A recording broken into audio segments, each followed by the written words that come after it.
live. Live. What up? Dream Show live. 10, 14, 15 on time. It's that 10 a.m. ish. We out here.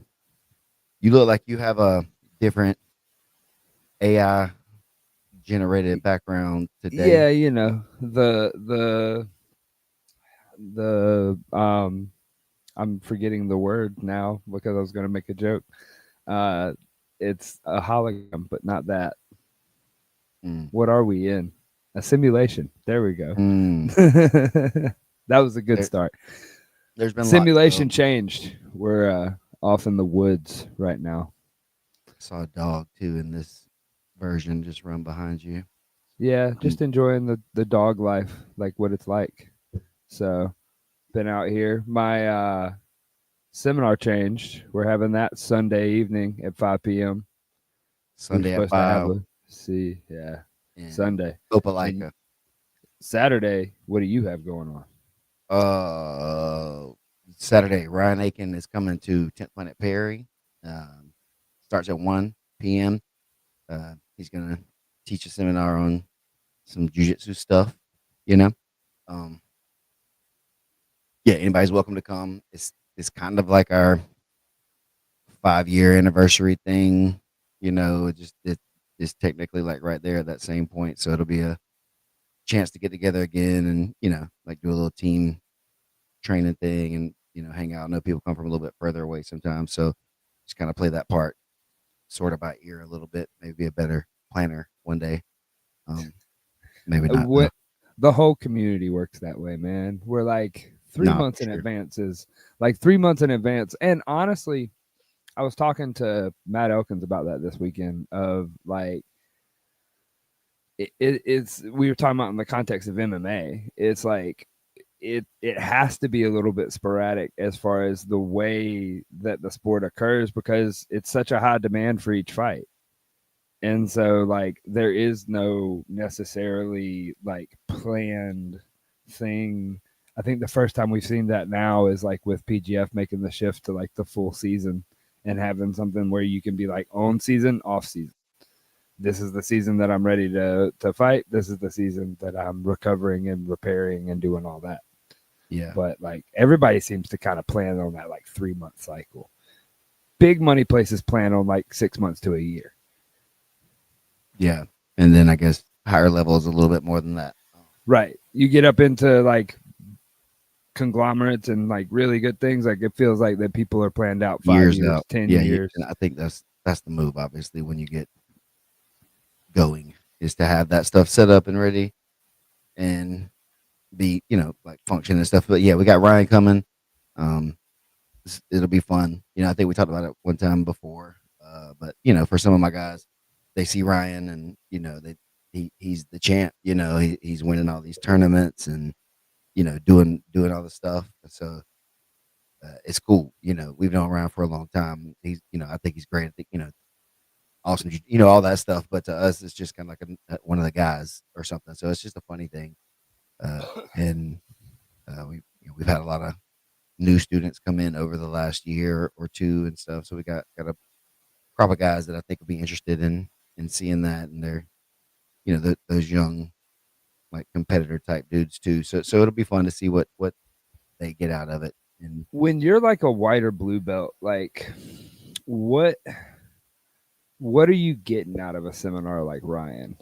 you know, Like literally had that question from one of my white belts this morning. That's about 4 to 6 months in, yeah, and depending on the person that you are, right, or depending on who they are, uh, the very basic level would just be like in like a meet and greet and something like that. Even it just is probably, I don't want to say that's the best you should expect because that's kind of a low bar, but I think at some seminars that is because it's just a big event and there's a lot on, and so you'll get to kind of meet them. They'll teach stuff, but you won't really get a lot of hands-on stuff from them sometimes. But I think the benefit of this one is one, it's in house.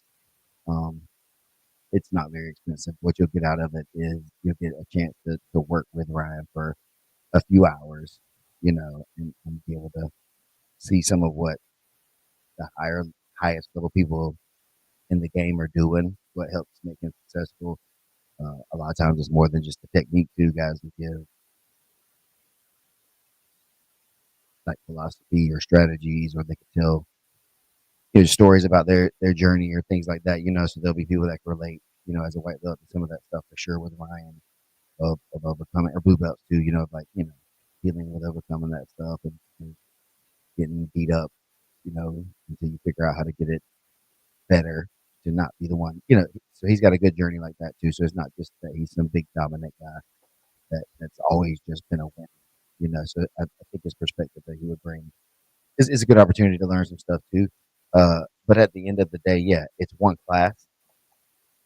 Um, so I wouldn't go in expecting a ton of like things that are gonna really like change your life. But I think what I learned to do was go in and just look for like one thing, something that would like get me, like a solid understanding of something or like a new, one move even. And we've talked about that. How much is one move that you understand that you've learned from somebody that you're Yeah. using like forever? Yeah. How much is that worth? You know, and Yeah. I think the opportunity for that is what a seminar is, and it doesn't always happen. But I think if you go in there with that kind of mindset of not maybe trying to learn every single thing that they say or show, and try to pick out, some one thing that's going to be really, really like influential or powerful for you, would be the best like idea of what you Yeah, because that's basically what everybody's game is. They go around and they repeat the best thing they remember from each person that they've learned from, hmm and they're just repeating. If they're good, they're just repeating the things that they've seen, and it's just automatically coming through a lens of someone else, and so you see a different lens, and that's where you hmm see the different games.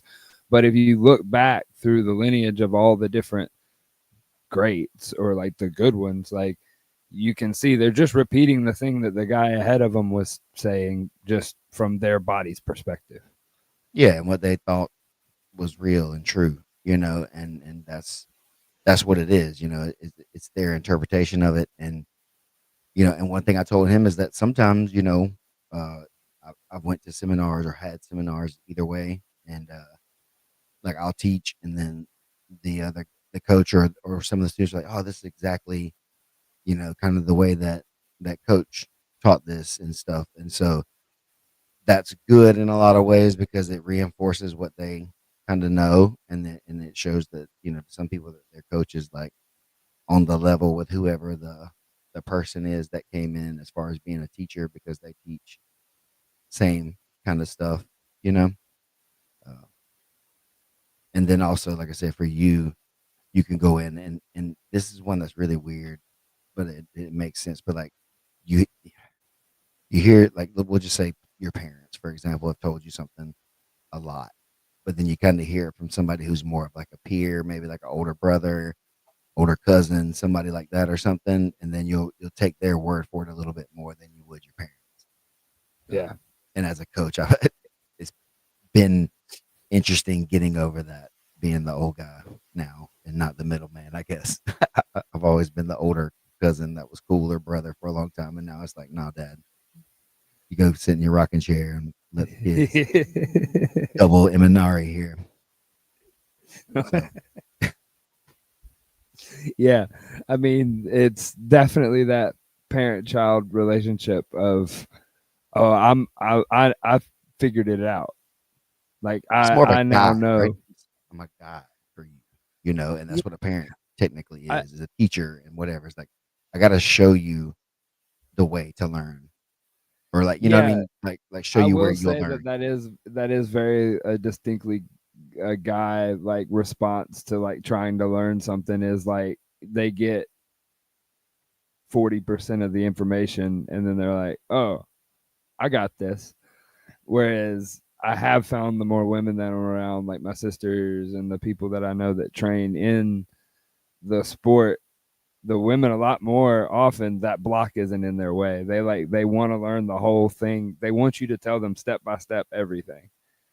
And then they want to go through and figure it out their way.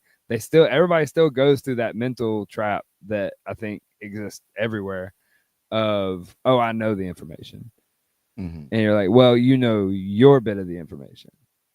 And that's where I feel like seminars can come into play of it's just broadening your horizon. I think not all seminars are created equal for sure. Just like Yeah, nothing no is. one's on an equal playing field. But you're also, even if somebody's teaching something wrong, like in your perspective, like it's broadening your horizon to go, oh, some people do interpret it that way. What happens when they do it to me, or I do this to them and they interpret it that way?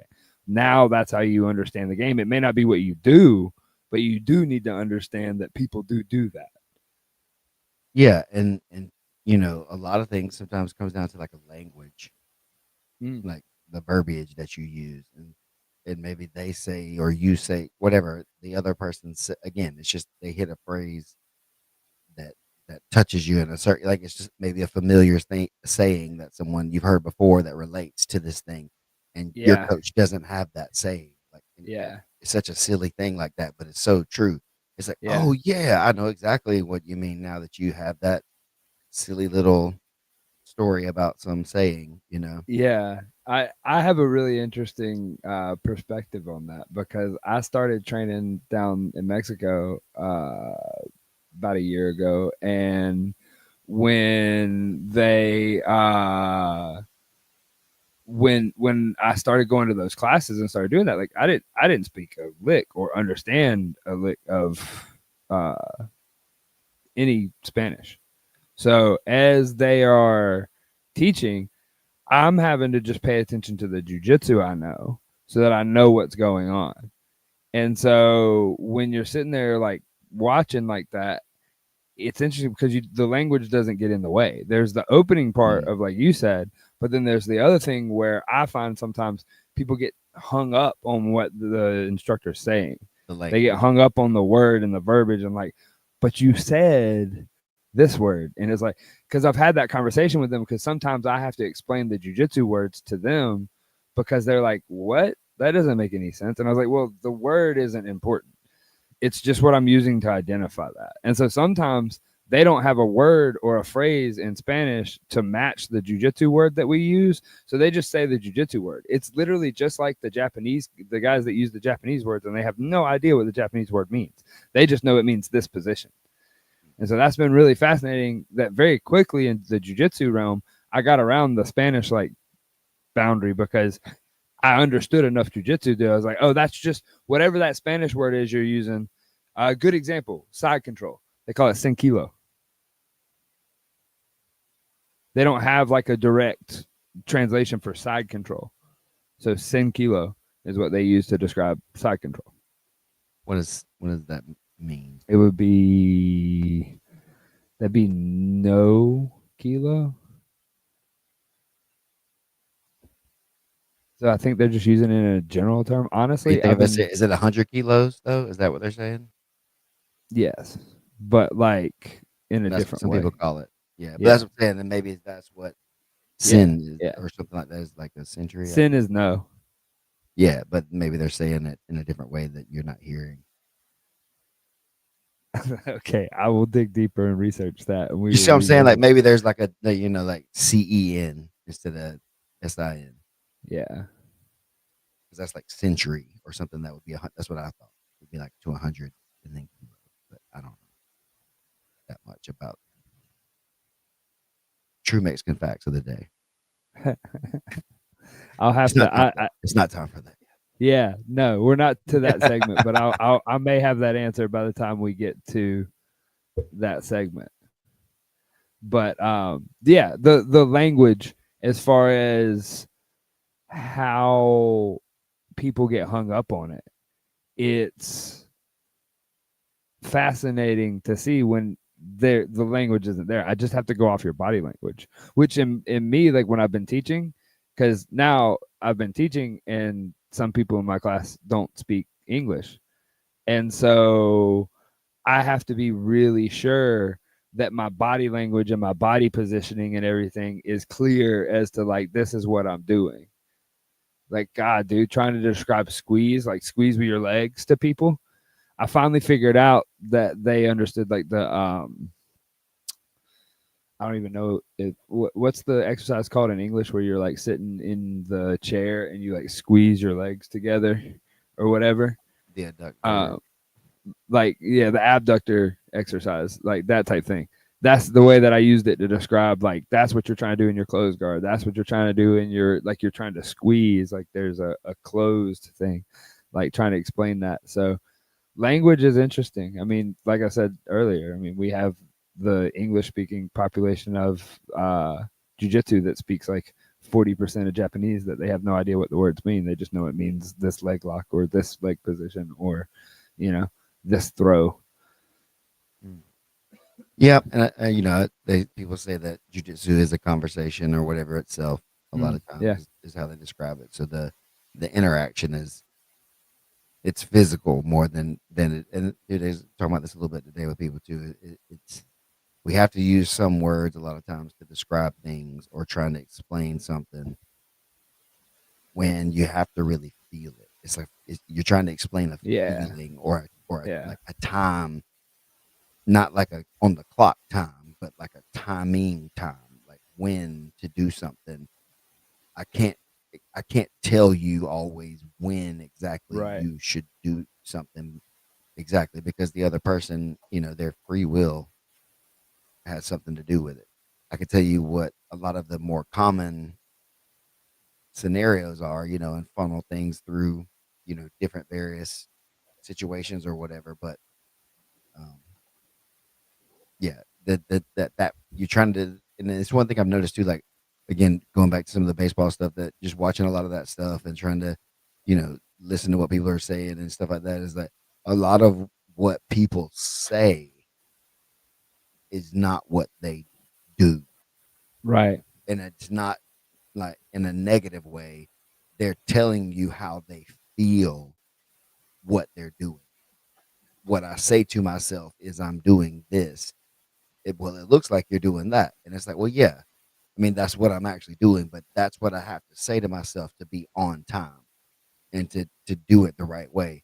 Because if I do it differently, I'm late, even though, I'm not, what I mean? Like something like that, like how you would throw a punch or something, or, Yeah. like Like the swinging. body connection. Yeah. Like when you do it is like, there's a lot of ways you can do it, but then there's like an more optimal kind of way, uh, all in time. You know what I mean? And so like I tell myself when I'm doing it that I want to wait until my front foot lands before I let my hand start to leave, its place.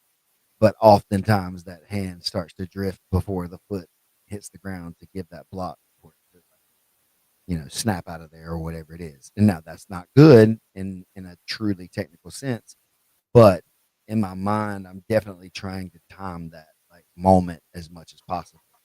Yeah. Something weird like that. It's like you got to do it every time when your foot hits the ground, and it's like, but what if he's punching me? And it's like, well, yeah, then you got to move and not do it, Well, or, now you or got to move. yeah, Yeah.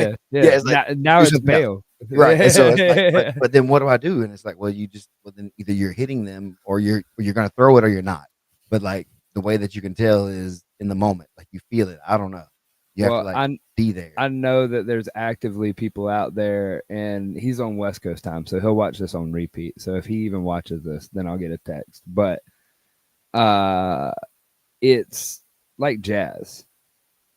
Is there are determined rules and notes that I can play within, but as far as when I choose to do it and when I do it and when I choose not to do it are all up to me and up to I don't know. This is a really loose, and anybody who actually knows how to play jazz is going but it's like it's Go more ahead of and like do it. the vibe between the musicians and the way that they decide to play. That person playing this note, oh, that decided that I'm now over on this side of the rules because they're playing that note. Hmm.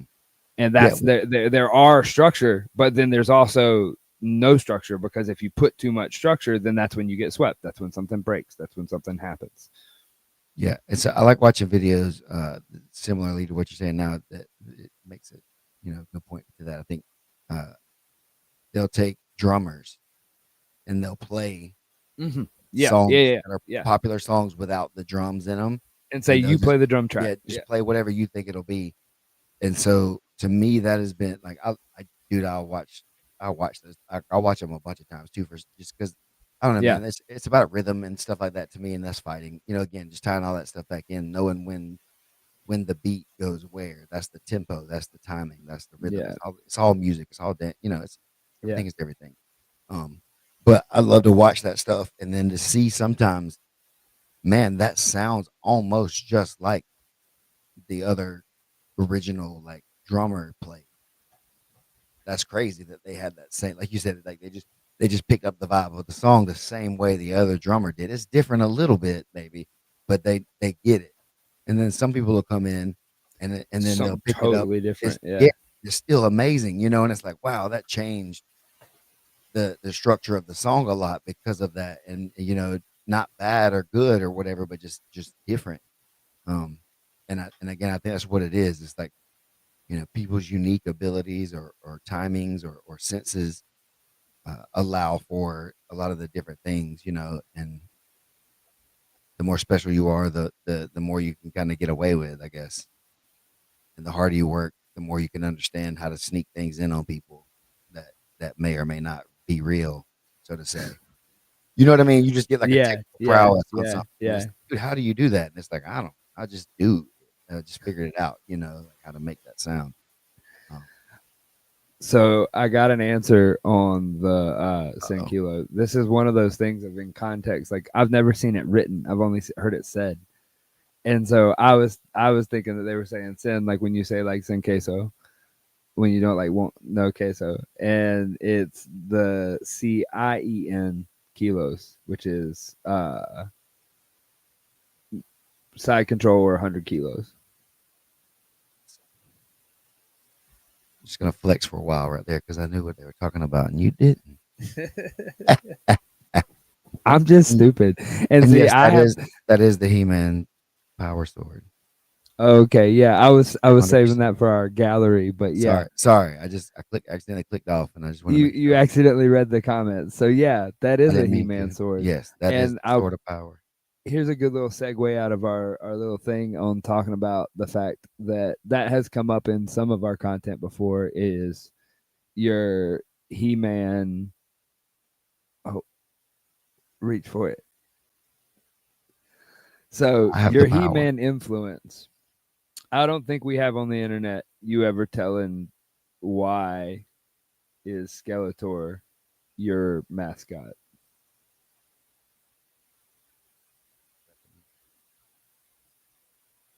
It's we didn't ever talk about that, or we haven't talked about it in a while. Maybe there might be some. I can go digging. I'm doing some Yeah, archive yeah. digging this week, Um, but maybe.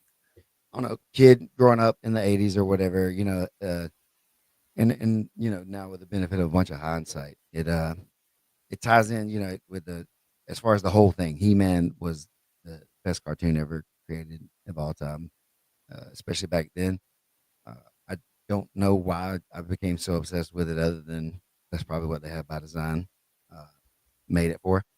And you know, we talked about this. I know recently. I feel like, but He Man was the good guy or whatever, just like a guy, and then he would get the sword and then the power, and he would go, you know, beat the bad guys or whatever the reason was, and he was just like a good guy, kind of nerdy in real life. It's Superman ish kind of story that you always get, the nerdy regular guy turns to a superhero. So that's like Prince Adam was, Okay. you know, then turns into He Man. And so it's like as a shy kind of kid or whatever, it was like, yeah, you get the sort of power, you go out there and you put it down on fools or whatever. Um, Okay.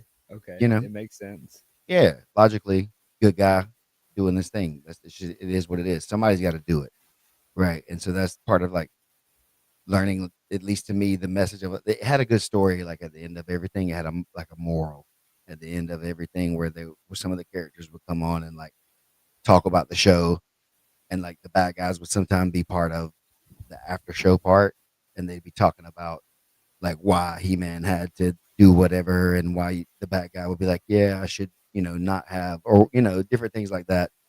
So there was like a good moral on it. It wasn't just like the good guy beating the bad guy and stuff too. So it was like an ordinary guy could step up and be like a hero, and do stuff. And that's kind of, the spectrum that I landed on, I guess, as a kid.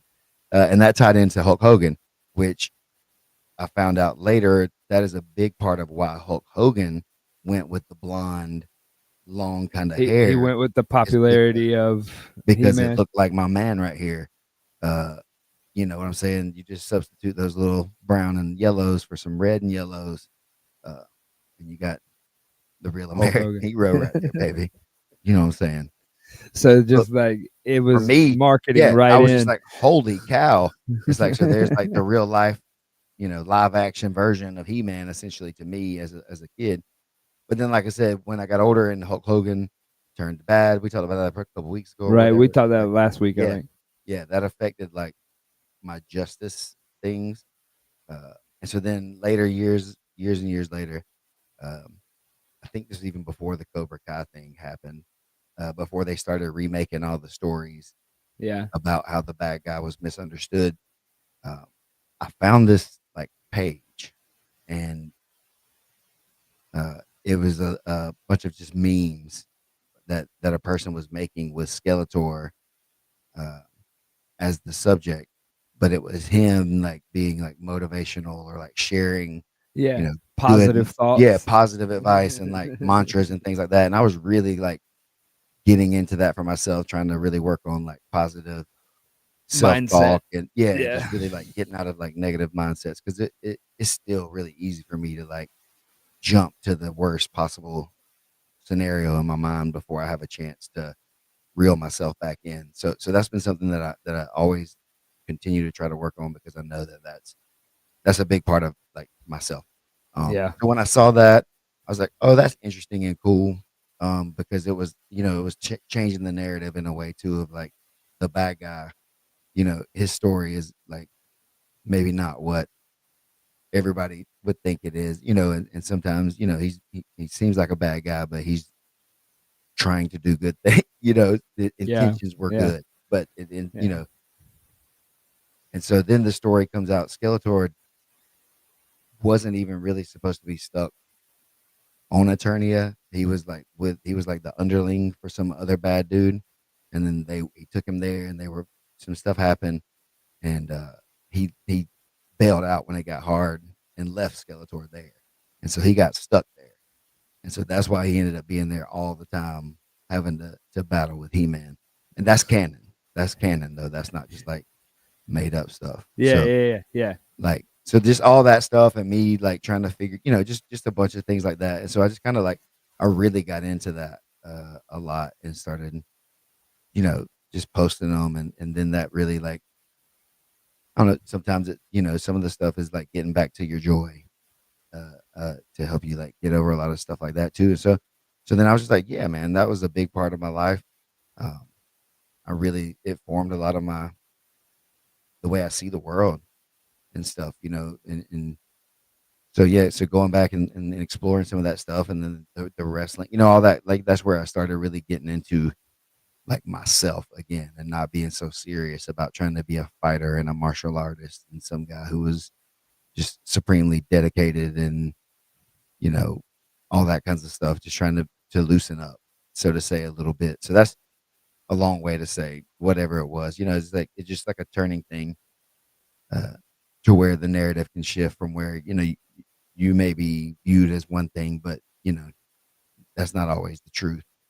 And so that's kind of the Skeletor thing for me. It's like he's the bad guy, but like I think that in a way, like I said, the Cobra Kai thing is like sometimes your circumstance might make you a bad guy, but you're a good Right. person, and then you can work out of that, Yeah. in some ways. So Yeah. And the person that's in whatever situation they're in a lot of times didn't choose the situation. yeah, yeah. that this their victim quote of circumstances, for lack of a better term. Like, you're just, you know, it's your environment, and so, like, where you're born and raised matters a lot. The people Right. who raise you, it matters so much of how you think and see the world. But I So think at the same time, the storyline, the two separate, because that would be like two different timelines. As far as that's where the choices that you make on the things affect how you're viewed. right, jumping in with the Because bad guy in the original place and going with him at all. That's why you don't go off with your that friends. that's why you're there. Yep, yep. You And messed up then and you made now too you big of a keep making mistake. choices Yep.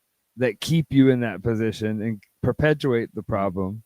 Hey, look over here. If you had reacted in this way and had Mm-hmm. these thoughts and these processes, well, The then it sooner the doesn't go better, that right? way. Right. Yeah. You got to be exposed to that though, right? So if he didn't get that answer until he was there and finally, you know, after battling for an attorney, you know, like everything, but that's what says, like, the morals of the story are a lot of stuff like that, and that were comes the up in there writers were the writers hip to that? Have they ever talked about it? Is there like any like documentation out there about this? about what exactly. Like about the writers and about the show? Like have they ever talked about the show and like the motivations behind it and stuff? Yeah, original motivation was to sell toys.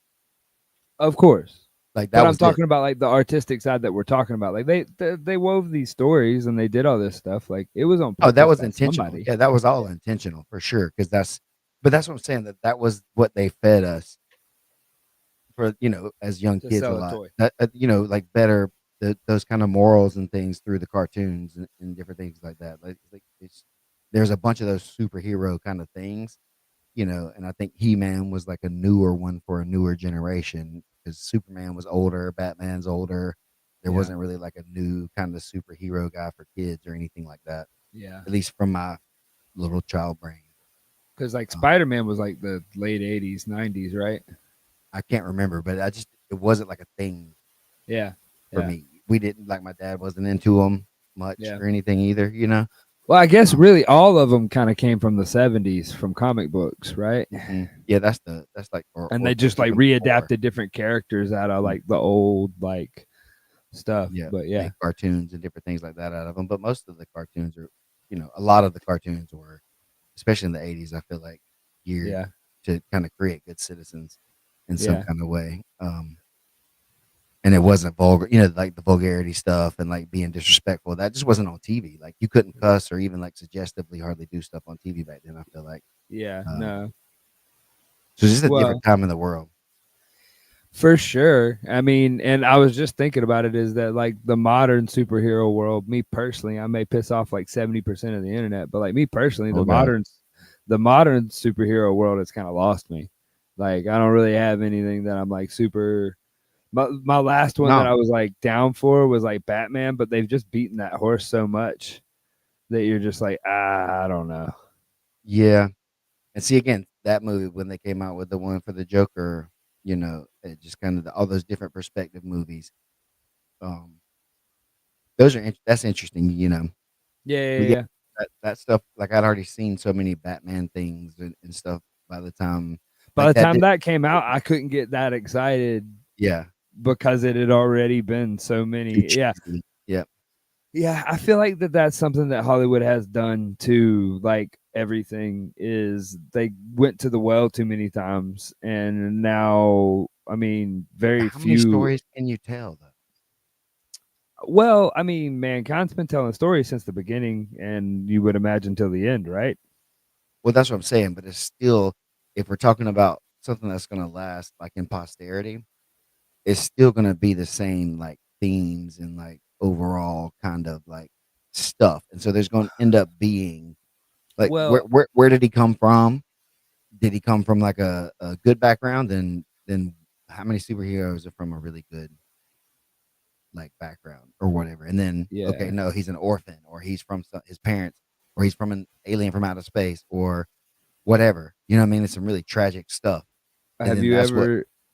have you ever seen the theory that all the major storylines, all the major, like what we remember as blockbusters and stuff like that, and most of your fables, they're all just repetitions of biblical stories? Yeah, yeah, yeah. That's what I'm saying. It's You just just an change. adaptation. Yeah, You change yeah. some You change. names, you change some details, and it's just Give the them a same gun. story. Put them by a Yeah. beach. Yeah. And You know. regardless of your religious orientation in that, you're talking about stories that have been retold the most over the most like different places and the most different, and like you're like, well, all right. Somebody figure out Humankind. how to tell a story. Yeah. But then Like, like you said too, like they'll always have the same like different like story points. You go through Greek mythology, or you go through Hindu mythology, or you go through Egyptian, or any of the ones you go through, like the stories all have like there's a hero, he gets faced with a problem, he goes on a journey to solve the problem, resolution, resolve at the end, whatever that is. mhm. And yeah, and that's life too. That's what it is. They're just telling stories, and the only story comes from somebody having something to deal with. Yeah. The Hey, this is Isaac. Everything's great. The end. Nobody cares. Right? but You see just that's show your whole life is great and perfect, and like everything's going well. Nobody cares about that. But why is that what everybody wants to do when they're handed the keys to tell the story? They want to just show everything's perfect hunky dory, but then we sit there and watch dramas that are 12 seasons long of the worst possible thing you could imagine happening to a person. And that's the story that we want to watch. Yeah, because that's real. That's true. That's true. People are the worst, man. We're disgusting. We're bad in lots of ways. Like everybody, not everybody, but lots of us, most of us even want to do good and try to do good things and everything like that. But in general, that's also a thing that's in the Bible. Uh, you know, Yeah, you'll you the as Christianity preaches that we live in a fallen world, and that that the inherent sin of the world is what you're it's our referring to, nature. It's our right? nature. Like Yeah, it is. It's our nature to be, greedy. It's our nature to lust and to want and to covet things and to eat too much and to be greedy. Like all those things. Yeah, that's like everybody has to admit that they at least have dealt with that on some level. And if you say that you haven't, then I can't trust you. And that's part of that same thing too. If everything's been perfect in your life, I can't trust that. yeah, It's like you're that saying about like a knight with clean armor, like your metal's not been tested. yeah. I Something hadn't can't. happened. Yeah, Yeah, I don't know, man. I need to see a dude that's got like a big scar somewhere or something. That yeah, he been in a fight, and I know he made it out, like that kind of thing. yeah. We've talked about that before. Of my favorite type of champion is the one that has lost and come back, because That's yeah, the there's champion. merit. Right. There's merit in the undefeated. Like I understand that what it is, but when you've been tested, you've been there, you've lost it, you reignited the fire and came back and got it. Like Mhm. that right there is what I believe we're trying to pursue when you're in the champion pursuit. Yeah, and that's I think that's again that just ties into all that. That's like in your own way. Yeah. Everybody's doing that. We're all doing that daily in some way. And like we said, the sooner you can get on a path that's better for you, the better, right? That it's harder to go backwards once you've went so far one way. Uh, so that's part of it. I think trying to feed it into the kids from the commercial or the cartoons and or whatever, like reading and different things. Like obviously going to church and things like that too is one of the main ways. A lot of kids can get some of those like moral stories and things like that too. But I think now in society, a lot of that's not happening as much. So there has to be some other system if that's not where they're getting it. That where we're giving kids these kinds of stories to where you understand that it is about the struggle and it's going to be a struggle, and your hands are going to have to do the work, for yourself eventually, no matter what. People can help you too. That's great. You want people to help, but then your hands are still going to have to be down there doing the work too with the people. Um, so yeah, I think all of that stuff is kind of something that is missing in a lot of ways. It seems like in the society today. So for me, trying to put that stuff back out there a little bit, just tie it all back in with the Skeletor thing and the positivity stuff, and like I still will post some every once in a while. It's been a while. Um, and so, and to give the credit to the lady, this just started as some chick. I didn't mean it. I wish I had her name still written down somewhere, but she was just a student in college, and this was just a project that she started, uh, just doing one of her assignments, kind of. And this was just something she thought was going to be fun, and then it got like a really big response, and so it became to the way bigger to the point that eventually she had to kind of make that whole big post about, man, this has been going on for so long. I just gotta like I gotta do something. Like I need time to do other things with my life and move on past just this like Skeletor's love thing.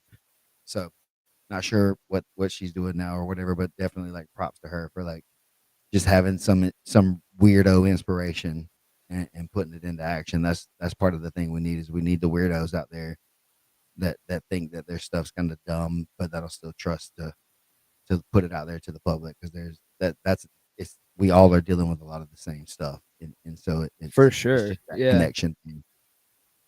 And it's you send me stuff from this guy all the time.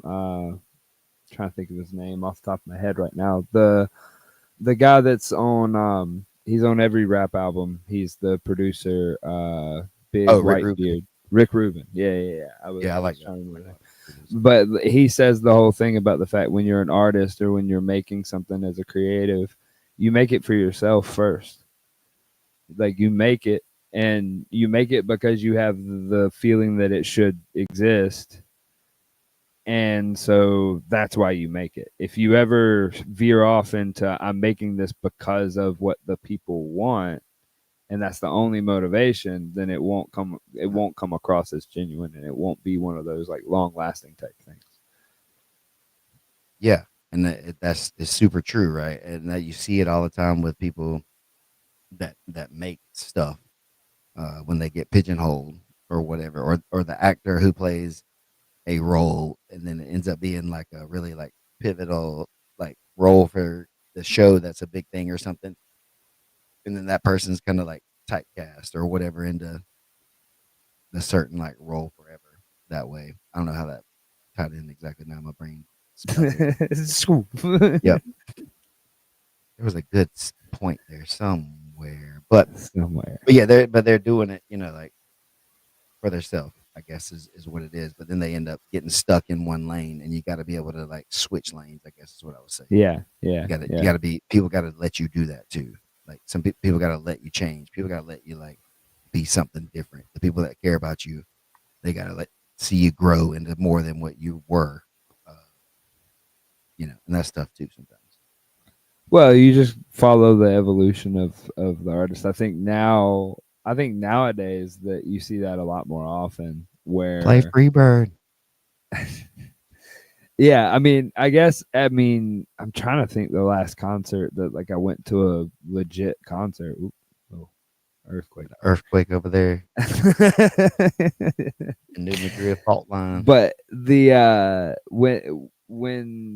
when artists make this shift now, it's easier to follow because you're kind of tuned in if whoever you're following, and like you kind of see their evolution and see it grow, as opposed to just like every 4 years here comes an album, boom, this is totally different. I mean, you talk about like way back, like you talk about the shift between the Beatles, like when they made that like Mm, psychedelic shift. It's like, could you imagine being a Beatles fan over here, and then plop, here comes what was the one where they went crazy? Was it? It wasn't the White Album, was it? Or was it Sergeant Pepper when they just went? Whew, I think that's the Sergeant. one. Either way, what that Sergeant Pepper's the one with them all on the cover with all the flowers and all the stuff like that, isn't it? I think that's the one that was the big shift. So like if you were a Beatles fan before and then this falls in your lap, you're like, what is this? Yeah, And you you haven't just heard from these guys in years. Like yeah, that's interesting. And I don't know. I think that's the thing that happens with a lot of stuff too. Is like when you get to a certain point, uh, you got to keep like creating and keep trying to stretch. It's kind of what we're saying there too. Um, and that's in jujitsu or whatever too is like, and that's part of the seminar thing, even as a higher level. guy now. Like this weekend, I was in Elko, Nevada Loyalty Jiu Jitsu camp, and there were, four guys that were brought in to teach Jiu Jitsu: Hegan Machado, Hydra Machado, Chris Howder, and me. Nice. That's cool. Weren't you up on a Like, marquee? Didn't I see you up on a marquee? yeah, like on a big casino marquee out there. Nice. Yeah, and it's a, you know it's a thing, and I went out there before any of those guys did. Like Okay. I went there and taught several years, and I'm not saying that like in a braggy kind of way. It's just like I went when I was a brown belt in San Diego for the first time to teach a seminar up there for Seth and those guys, and I went back almost every year since. I think maybe 2020 would be the only year that I didn't go since I started going.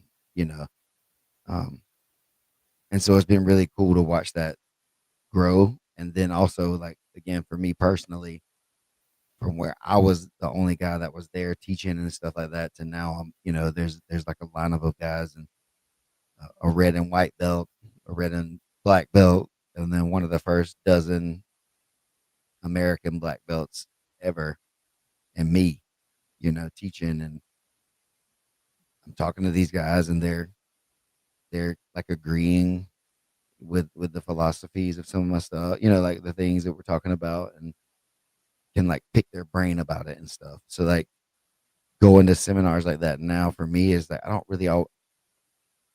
want to say I never get like a new move Yeah. or something, but like Yeah. what I'll get is like some super, super refined stuff. Like Something a that's really boiled down to the essence of what it is. detail of a detail. It's not watered down. Yeah. In which to other people is now I've realized as younger me, I was guilty of this stuff too, but like it's it looks too easy and it seems like too easy of an answer. But if the move's not working for you, you still think that something's wrong with the move, Yeah. or like it's still a bad move or whatever it is. But with me now with this understanding of what I have is like some of those little really like to me now simple tweaks are actually like really hugely profound shifts in the way that I'll play the game. And then that makes me have to go back and look at how many times did I give this away somehow, right? And what opportunities did this cost me not knowing this information, like Yeah. in matches or scenarios like that? Or then, man, as a teacher, I was so sure when I was teaching that I had it nailed. Like I had worked on that and taught about it and thought about it and taught it. It's like I got it. And then they'll show me something and it's like, man, I wasted so much time, so many of people's time. Just I feel that. not having all the information. And Yeah. it was again pure, you know, ignorant, didn't know any better, right? Because I just knew it, like we said earlier. I was giving them the interpretation of it that I had from wherever I had went and all the different times I had it put together. But then now you get to go to somebody who's like, they show you how how it's made, so to say, and Right. it's like, oh man, I do remember somebody saying that a long time ago now, and I just thought that it was like crap. Specific to Yeah, them or or like just yeah, yeah, yeah, just like yeah. a thing. But Yeah. then now it's like, oh, if I okay, very specifically though, if I do that thing that way, then it's gonna work. Yeah. But if I don't, it won't work. But that's not what I understood it to be as back in the day. Yep. But if Yep. I do this exactly right, then it works. If you don't do that right, then that's where we make a lot of the problems for ourselves. And jujitsu and stuff is that we're giving away stuff that we don't realize we are. There's a little space, here, or you didn't like rotate your body the right way with your hips and your shoulders together. You separated something. You didn't think about this in the one moment, and then you didn't think that was as an important of a detail or whatever, and so you just kind of go through it. And then again, when you see it and you feel it, like For example, the Americana, we talked about it, when I saw Roger Machado a couple of years ago, their master, Roger, and I got to talk about that kind of stuff too, which gives me a better perspective on a lot of that stuff.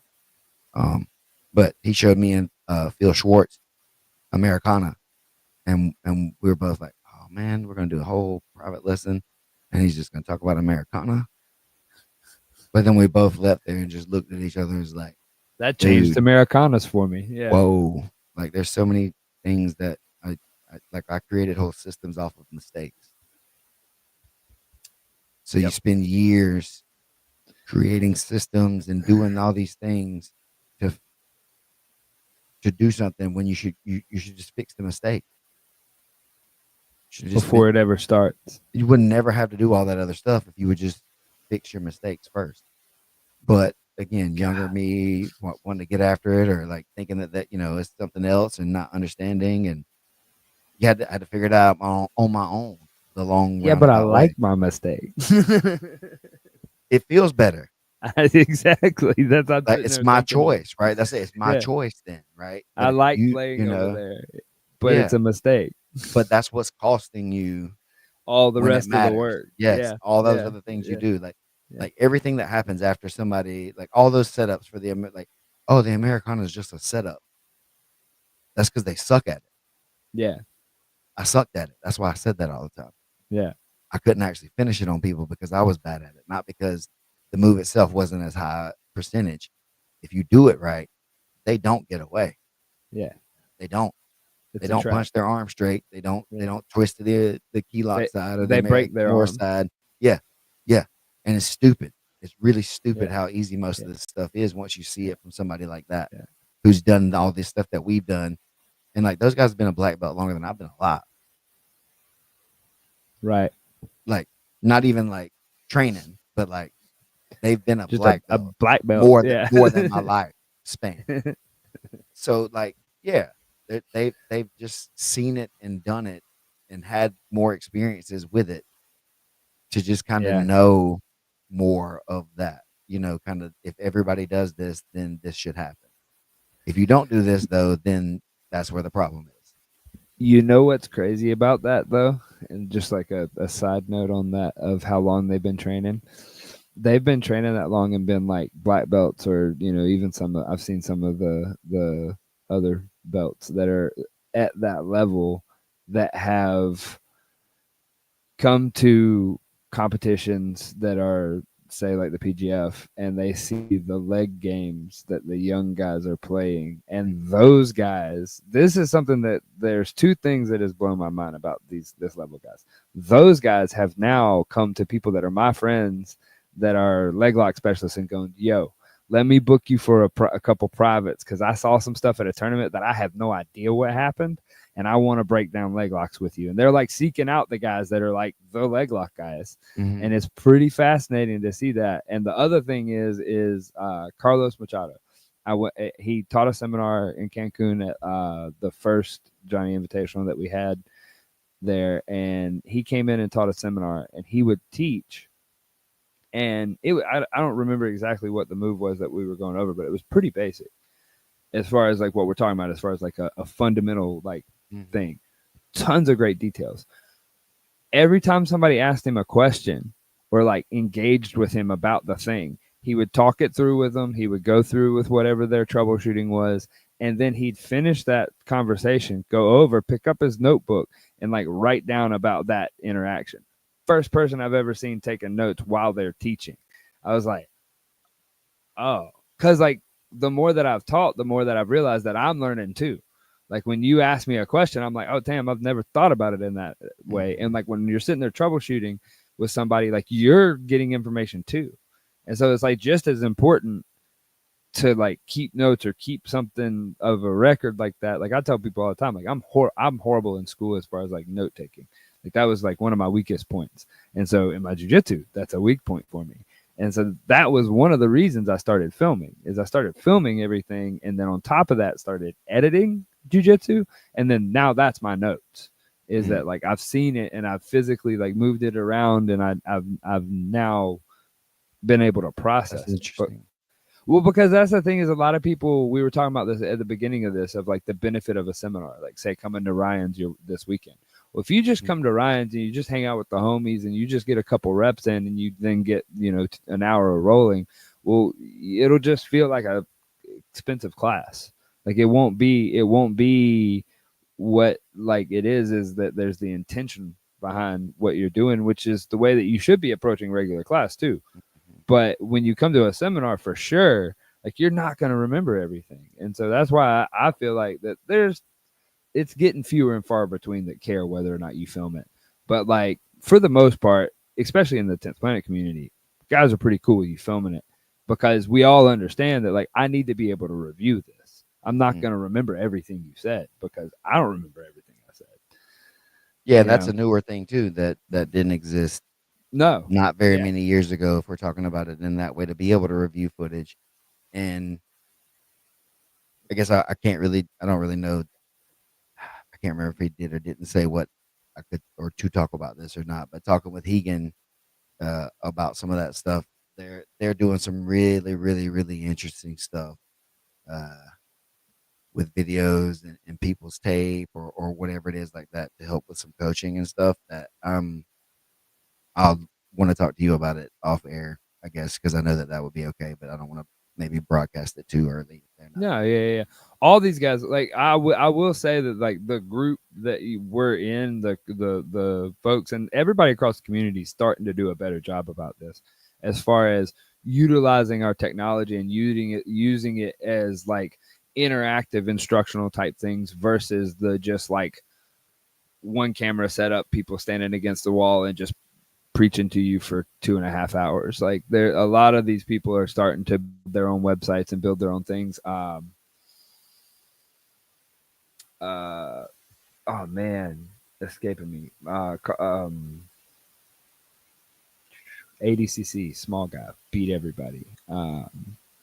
Marcelo, Uh, Marcelo, that was revolutionary for sure. his website. I remember the first time that I saw it, it was like, oh my god, this is amazing. Like, have you ever seen those features where like you can like go into his rolls where he's rolling with his black belts and you can like search the thing. It's got like a search bar and you can like search moves that are in that segment that were taught and it'll like pull up when he's doing them live and like all kinds of. And he was doing that like at least in my mind when I saw this was like 5 6 10 years years ago. ago, yeah, Yeah, probably and it maybe was 5 or old 6, by the but it time I feels saw like, it. yeah, I said maybe it was our not, It had already it been a feels like thing it's for been like a five or long six time. years when I saw it. Yeah, yeah, Yeah, that was that's a real thing. Him starting to record all his roles and putting them up online for everybody to see, and rolling with all these different people, and teaching and stuff like that. That was big for the community. yeah, And then for me especially, like again, I got to go to a Marcelo Garcia seminar last year. Thank you, Cole Miller, for inviting me to that. It wasn't like a public kind of deal. So that's another yeah, cool thing about being cool with people and nice to people. Is that you get opportunities like that, and to see him get to go over a lot of the stuff that he's always done and his thought process and things like that. It was like, okay, that's why he was the champion, and that's probably why I was not. The way yeah, that he yeah, organized it, just the way that he yeah, organized his yeah, process in the matches is it was not ever random, even though it looked random. He had yeah, very yeah. key points that His series delineated were, this led yeah, to this, and then if I didn't have either of this, it kicked right back up to the beginning every time. yeah, yeah, yeah, And it was like, oh man, like I knew that at that point, right? By my whole time, like after I was already a black belt and everything, and we're done and old and beaten to death. Like, but now it's like, man, I wish I would have known that then to run like just something that would get me right back to the front. yeah. That's, I mean, speaking on light bulbs, like that just hit a light bulb in my head of the fact that I think in a lot of people's games in this stalling world that we're having problems in is that's the problem is everybody's running to the end of their game, but They don't know how to recycle. they don't know how to spit it back Yeah, out into how to recycle into again. the beginning. Yeah. Yeah, So everybody gets stuck at the end of their game and nobody's moving forward. yeah. And he's only recycling two or three things at a time. Right. That's He like I he say, had that's why. a very bread and butter game of like he did these things and these things only. And you have to be able to beat like you have to be sharp. You have to be crisp the whole time Yeah. because he's going to keep putting you through these systems and patterns or whatever people call them, whichever way you like to see it. one of them's gonna work. And he'd funnel you back to something again, at least to where he wasn't going to get beat. Like, period. And so, like, for me, This is some gold nuggets right here. hand fighting, like, and that's where I started going crazy about hand fighting again after such a long time of not really talking about it as much. Going to that seminar is like, okay, so if I control his hands, what's he gonna do? Yeah, try to get him back, and nothing otherwise. Yeah, like if he can't, if you win the hand fight, what are they doing? They better be trying to win the hand fight. So you need to win the hand fight, and if you're not winning the hand fight, you need to get to where you can win the hand fight. Yeah. And so that's from the feet to sitting. It's the same hand fight to the arm drag standing, to the arm drag sitting, to the arm drag and butterfly, to the hand fight while you're in X guard, to the hand fight while you're wherever you are. He's doing the same thing every time, and you will react that way because people react that way. They have to. They have to react. Because if that you way. don't, then I win the hand The fight. other And thing that's is the most important part. Exactly. Yeah. Yep. Then the other thing is going to happen that you don't want to happen for sure. But then when you and he was really good it, at like snaking into that. boom, Like boom, when boom, he boom, would, boom, boom, if you boom. didn't react, it was a pop. It was already there. Like he was on it. Like that's it. Like no one had ever told me when I do an arm drag that it's a break fall. That you're a break fall. Yep. When I'm arm dragging you, it's basically a break fall. Oh, because okay. I know. And that's how he would sit and get all those plays from when he drag. If he could get the drag, he would drag you. And if it missed, he would just sit. He would just keep and then going. dump or go X guard or go butterflies or stand back up or whatever. But then he'd stand back up, hand fight, and try to do that same thing or get your head if you stuck your head down. Either way, you're reacting. Yep. He initiated by touching your hands. He went first, but he let you kind of pick where the thing went if that changed. He knew where he wanted, but as soon as it changed, he went the other way. Huh. I'm sitting down on this arm drag because I'm going to, dude, if you do it, try it. You'll drag people down on their face so hard. It's so fun. Yeah. No, that's probably going to change how I try to do that. Standing right in front of you in order to get X guard like you did, or butterfly, dummy sweeps, or dummy sweeps. You know, that's how you get somebody who's good to stand square. Right over you. They have to. They have to. It's a rope. Like you're hanging on for their arm like a rope, and they have to face right there, at least on that one foot. Yeah, and that's why it was single leg. Yeah. And then all this front headlock comes in if you're a good enough wrestler to stay on your feet. Yeah. Yep. They said if I could see the back of their head, I'm jumping on it. And if because that's what he would do. He would fall, and then if they were down, he would jump over their head. And if they got out of it, he'd hold the arm and try to drag it, or let go and stand back up, or sit in front of them waiting to hand fight. Or their momentum trying to stand back up would pull you back to your feet. Exactly right. Yeah. Yep. Huh. So it's like So seminars are very valuable throughout your whole career, I think. And I think, money wise could be an issue depending on, who you're seeing and where or whatever that is. Yeah. So I'm not saying that everything is like that, but I think you shouldn't spend it every single time you see one, everything. But if it's somebody that you specifically, what's your filter when you decide that you're going to go to a seminar? It's got to be somebody that I like. Okay. Check. Like period. Like I got to. It's the only reason you're looking. Yeah. I think so, right? But just like even if like the school's having one or something like that, and it wouldn't be somebody that I'm into, it'd be hard to go, at this point. But then maybe again, somebody could have that conversation about basically like I did this morning with the kid who doesn't really know as much about Ryan and the benefits of it or whatever too.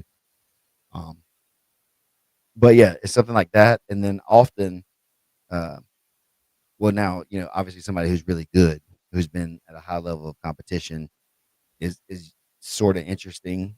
Not always a prerequisite because again, if the guy's like, sometimes the competitor isn't necessarily the one you want maybe you want his coach. Yeah. And then maybe that guy's known to be a little bit, prickish or whatever sometimes, or not the best at personality wise. Things like that a lot.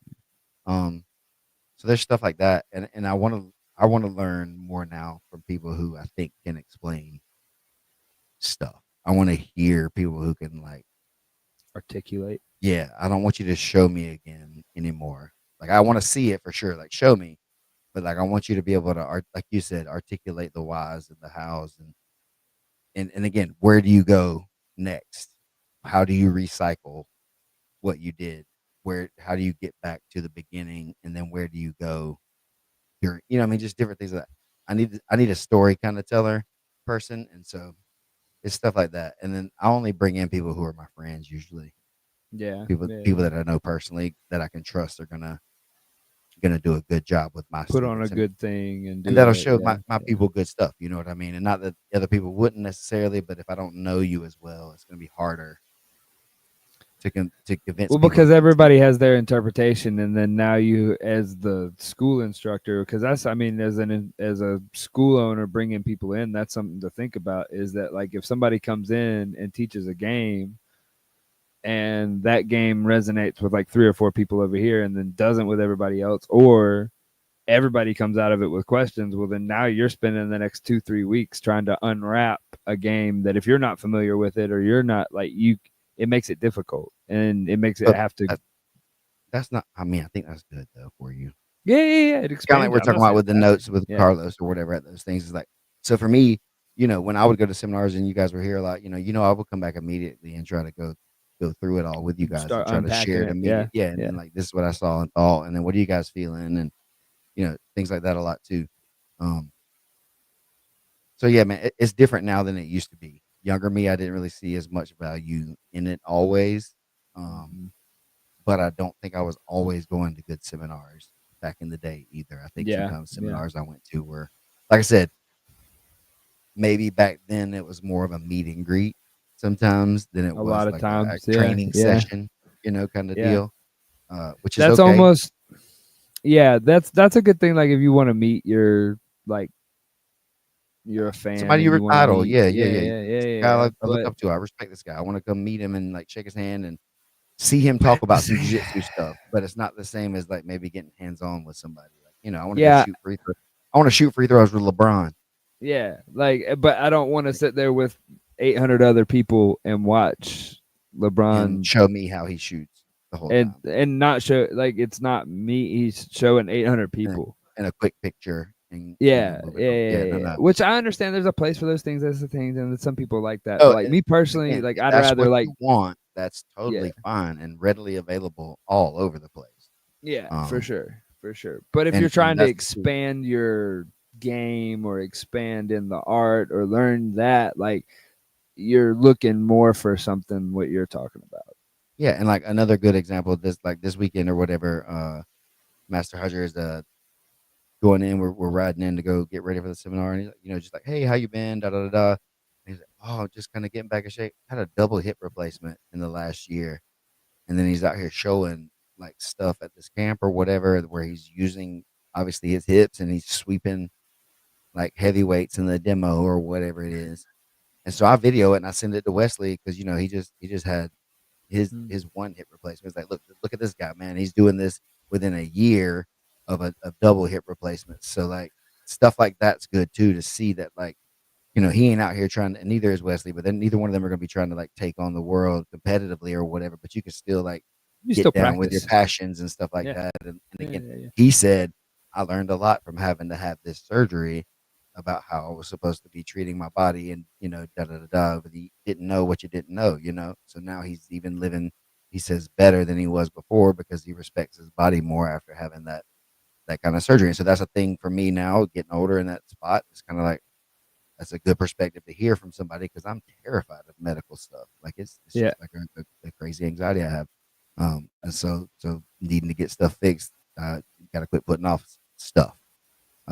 So that Yeah, was a because the good. longer you put it off, the harder the recovery always is. Is that like, Yep. you know, Hmm. time is unforgiving on all And, fronts. and so that's again seeing somebody who's done what you do and been there longer than you have and Yeah, struggled with a lot of the same things, and then but still made doing it. they made some of the same conclusions you did earlier and realized they weren't correct and had time to correct it in time, and now they're spreading that gospel, for lack of a better term, onto everybody. And like that's the thing too, is the longevity, stuff is important as you get older. But if you got a Yeah, 20-year-old guy teaching you everything or whatever, he may not be thinking about the rest of his life. probably, probably, definitely not. No, and that's what I'm saying though. But those guys will teach you some really cool jujitsu stuff, and you'll probably be For really sure. dangerous. but then you may blow your knee back out and neck out or whatever, and then as a 40-year-old dad with a job, that ain't it, you Yeah. know. And I so, mean, it catches everybody. I mean, to everybody, like so, at some point, it's like when I was riding motorcycles, there was always the old guys that would tell you is it's not a matter of if you're gonna lay it down, it's when and where and how mm, bad. It's gonna happen. you got to So be you ready. just have to be ready. You have to be cautious, and you have to pay attention and all those type things. Because I think that youth with that they are able to ignore it because they've not experienced it Mm. because it doesn't exist in their head. The hip blowing out. I mean, I'm saying that from personal experience. Is that like my first No, you. major surgery was a torn labrum in my hip, and it was one of those things that you never think about it until like I'm standing at my best friend's wedding and I can barely stand up, Hmm. and I'm like, oh no. Yeah, you start getting numbness in certain places.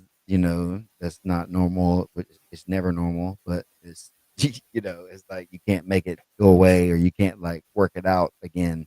Hardly sometimes. You know that the actual pain threshold is normally 0 for everyone. You're like, wait, what? It's not just like a Yeah, static yeah, 5. yeah. Like some people are just walking out there comfortable. Like, what What? are y'all doing? What are you doing with your life? Fully functional and stuff. Like, I don't get that. But Yoga. they- That's what I'm and my it's commitment is getting deep the back into soft my arts, yoga. baby. The soft arts. This you got to be hard and soft. It's yin and yang. It's got to be both. You can't just be all Yeah. hard all the time, and you can't just be soft all the time. You got to Yeah. do a I little bit of both. I fell And off that wagon for the last like 6 months and I feel it as far as there's like no I such thing wasn't as doing it. balance.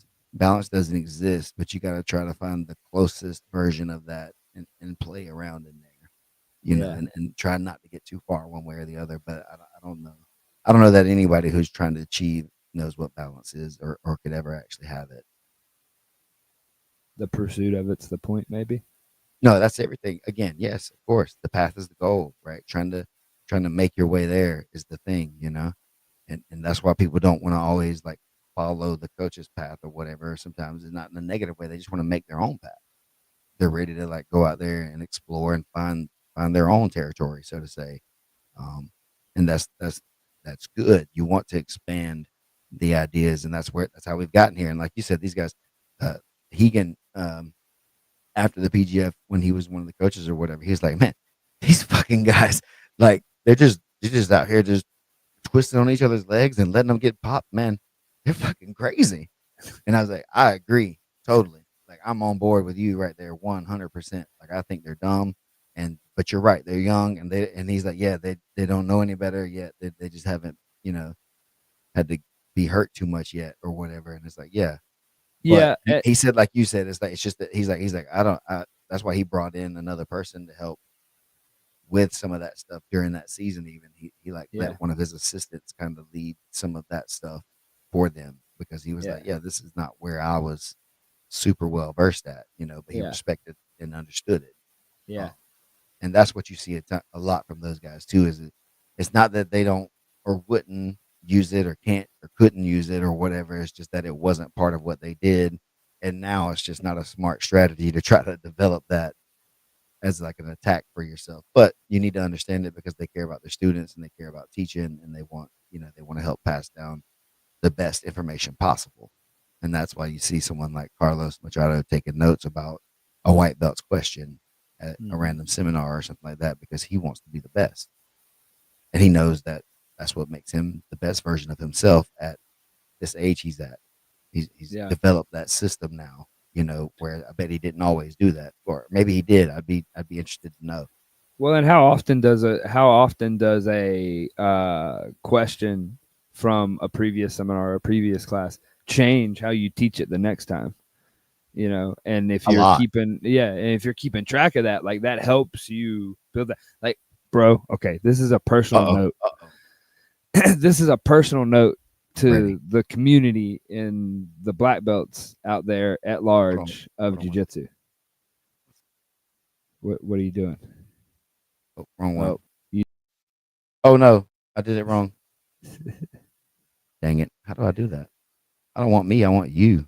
oh, I did it. Here you go. I got you here. So, all right, are Trying to you play just taking producers. yourself off the screen so you're not part of this message? Is Right. that what's really annoying? Is that I've worked with some of the best black belts. So few of y'all have these systems and these thoughts and these things that like world champions. So few of y'all have them written down. Write it down. Some of these moves are named after you. Write it down because it helps everybody. It helps everyone because I'm not somebody who necessarily needs a workbook and needs something that I can physically read about it. But there's a lot of people that learn that way. And it also makes your editor's job so much easier. Instead of having to basically write your whole game and edit your whole game and produce it, if you would just write down your ideas, it would help everyone. That's the end of my rant. Thanks for coming to my TED Talk.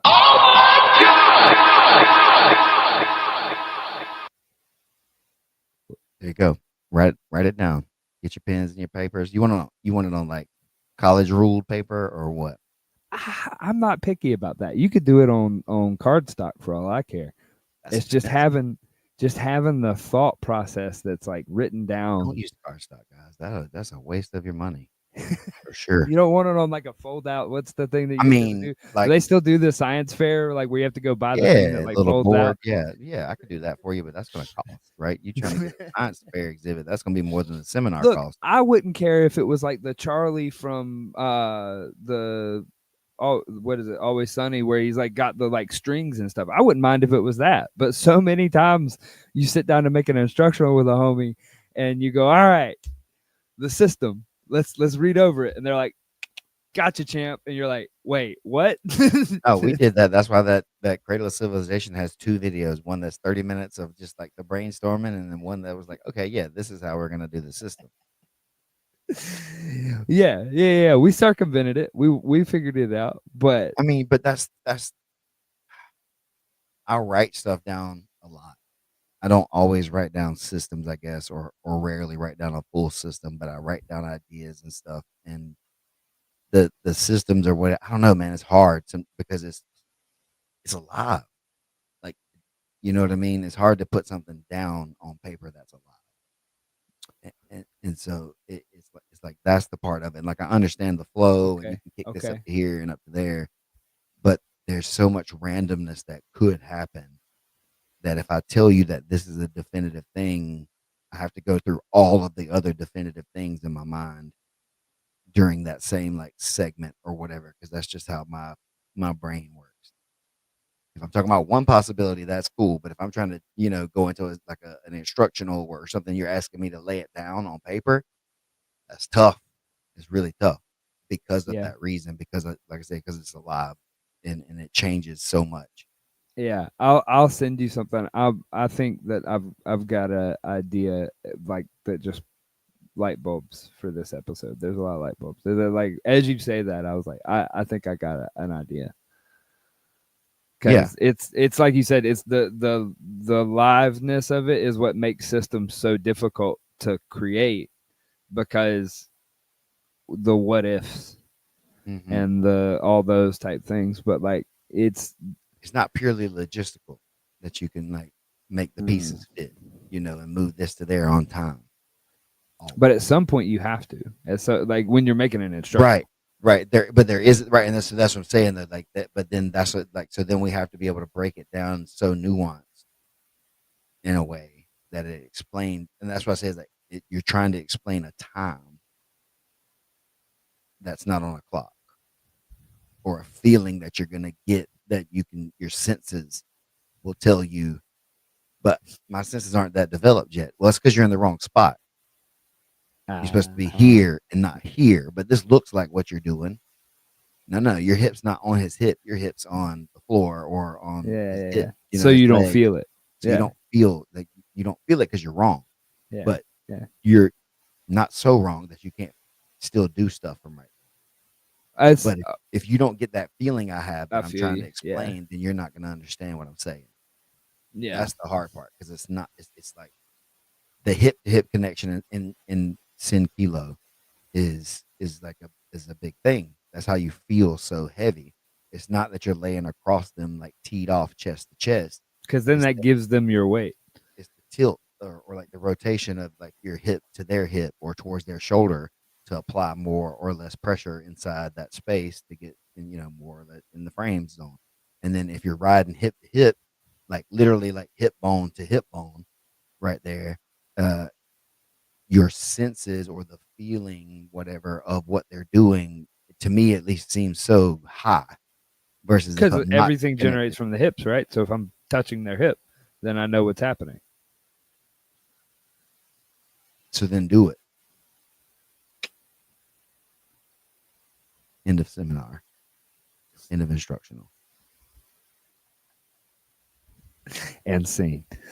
That's like, Yeah, yeah, that's just yeah. kind of a beginning part of it. But like, yeah, that's one thing. And then everything else needs to be pretty precise or it changes. And so I like instructionals to a degree. But again, that's the I don't necessarily want to see your moves anymore. I want to hear your philosophies. I want to know your why. Tell me what's happening and why. And then if you're doing something like because his knees went the other way or like his knees are facing away from you, then that goes into my knees facing away from me category of positioning in this space. So do you think that more of a like sectional this we're way off in the weeds here on Let's like go. so in an Dang, we've gone an hour instructional. and 20 minutes. Yeah, when we're talking about like an instructional and you're talking about like the different things that it can be. Is it better off for you for it to be like little chunks of their philosophy and the moves and like the why, or like 2.5 hours of everything and you just like chew through it yourself? No, I would rather. I personally, I would love to have something set up almost like a book, Okay, where there like would be like a chapters, like chapter with like even like sub bullet points and different things like that. That would say, lesson this, this, 1.4, this, lesson this, yeah, 1.6. and then Yeah, something yeah, like that, and then like, hey, for more information about this, C section 4 or chapter 4, whatever that is, because yeah. there's more about this in there once you've gotten past Once you've this gotten part. this layer, yeah, Because like chapter 1, chapter 2, and chapter 3 could all end up where we're going to start in chapter 4, but they all could dictate so many other things too. But all roads lead to here if we can do X, Y, or Z. So let's look at X, let's look at Y, let's look at Z, and then we'll go back to A. And because A is where we wanted to be, quote, by the end somehow, you know. So just stuff like for me is like the process. I don't care like what you do because that's not real. Because you're big, strong, slow, heavy, tall, short, fast, whatever. whatever. Yeah, Yeah, athletic. Yeah, and the yeah, yeah, opponent's also all those things. yeah. Um, but the process of what you did and eliminating the other kinds of like choices, maybe that's it. Like refine it down to some like the essence of it in each thing, and then you could talk about movements or moves or submissions or whatever that is. It's hard, man. It's really hard to get people to understand exactly what you want. They have to like you got to figure it out. You're on your own, and that's just like earlier Mm. again, circling all back. I'm just a guide. I'm just showing you a way, right? I'm like showing you things I know. I've been here a bunch of times. Here's this. Look at this tree. Don't go around to that tree because it's got like hornets and shit. So go this way again. There's some water on this side. We can stay here for the night. It's safe, like that kind of stuff. And then when you go out on your own, hopefully you remember what kind of space was safe. You're not going to find Yeah, that same like little outcrop of rocks or whatever that we found on this path. You got to find something similar to that though. That's also not going to get flooded or just like all the same basic ideas. That's true. It's always they're going to always be true. And yeah. so if I need to keep my weight off the floor and on the person, if I'm on top, that's always true, or not always true. Like you can't always do it, but is it better if you are The goal, right? And so like like if it's I the can goal. getting to the right places to do the right things or having the Yeah, right environment to do the whatever you want to do is important. And like if your guy, everybody you grapple with is over 220 pounds or whatever, you're gonna have a view of grappling and jujitsu one way. If everybody you grapple is a small person that's really flexible and bendy and fast with unlimited cardiovascular stuff, you're gonna think that jujitsu is something else. If you Yeah. wrestled your whole life and then you train with a bunch of other dudes who wrestled and who now do jujitsu, you're gonna think it's something else. If you're an older guy who started in MMA and then did jujitsu because you realized it was better than just boxing and retired and kept doing jujitsu and whatever, then you'll have a certain perspective on that differently than people who've only been in the gi, who've only done no gi or only done MMA. Like if you did judo to a high degree, you'll have this perspective on it. Like it's just soundball guys have this degree of respect. You know what I mean? And the guys who did some Muay Thai, they think about this kind of stuff. But you know, it's just like that. It's like everybody your own perspective. Again, it's where you were raised, so to say. Not Yeah. necessarily like your childhood or whatever, but like your What you martial came arts up in. childhood. Yeah. Yeah. Yeah. Like everybody has their Like, base. And like for me, like think about for stuff people may like hate on, but like Taekwondo. Like in a practical sense, everybody's kind of like we all get down that it's not the move like by itself. But if you get kids in there, they're learning respect, good citizenship, dynamic movement, things like that hips. could You can't translate. you can't teach the hips that a kid in Taekwondo develops. And Like then when they get older, that type of they dexterity. shift Yeah. that to something Yeah. else, right? And that's what Yeah. says that they can still do it, and that's the Musashi thing. You know, teach it in a way that is useful in everything. Your martial Yeah. arts as a coach and a teacher, you should teach it in a way that what they're doing is useful in all the things that they're doing, and hopefully that's what people are starting to get at with more of these things. It's like it's human movement and human behaviors, Yeah. Yeah. psychology and stuff. Yeah. That's all it is. And then if I can cook you or put you under pressure or what make you uncomfortable, then that gives me a certain like degree of like control of you, An and then I can start advantage. Yeah. getting certain responses out of you, right? And if you can't, and get somebody out of balance or out of control or uncomfortable or angry or whatever, then it's going to be hard for you to get them off balance and to get advantages on. And so somehow you gotta stress them out. Yeah. And sometimes that's just making it last a long time until they get tired and make a mistake or get frustrated and make a mistake because they're tired of waiting or, they get too excited, anything like that. That's the thing. And that's why I say it's an alive thing because everybody's different. But this idea is true. This idea in and of itself is a true idea. We know that. Now, nothing is foolproof, but we know that if this happens, then this happens. You know, so that Most of goes the back. time. Like well, it should. If you no, Right. if you do this way, the It, way that it is being if described to it's you right done now, right. Yeah. if it is done like I'm saying, then it will work. If you do it differently for whatever reason, because you're not strong enough, because your arms aren't long enough, because your arms Because are too they big, reacted. because Yeah. yeah, then that ain't what we're talking about anymore. Now we're doing something different. You're doing something different, right? And that's what is hard about this thing. It's like So, it's so variable. so to close that with a question, is there a way? Is something wrong? Like when people teach something, like is there a wrong way to teach it? Uh, yeah, definitely. You could definitely teach people things that'll get them hurt bad and get them injured, and your perspective can be way wrong, and have people walking into stuff that can get them hurt bad. Yeah, 100%. There's really really bad teachers. 100%. Is that always bad? I don't know because then that like again your discernment is important, and so you've got to be able to figure that out sometimes, and that's one of the unfortunate parts of life in a way too. Is like a lot of people have a lot of ideas and they believe wholeheartedly that they're right, but they've never tested it. They've never like proven it or whatever. And it's like being, writing your doctorate thesis or whatever. You gotta test it. Somebody's got You to got to read it. vet And it. they gotta Yeah. fact check you. You know what I mean? Everybody's got to Yeah. make sure your stuff's good and somehow. And if that's Yeah. not happening, then how do you know?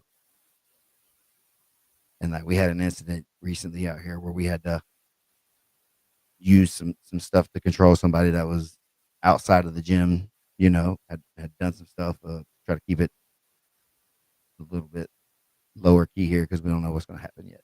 But we had to we had to control somebody outside that was fighting somebody, and it was me and a couple other people that are purple belts, and all three of us had to really, really, really try to get control of this person and really, really, really fight, for lack of a better word, to keep control of him and hold him down. Not fight as in punching and you know all that kind of stuff, but just like to get the control to stop what was happening Yeah. and potential like other things that were happening.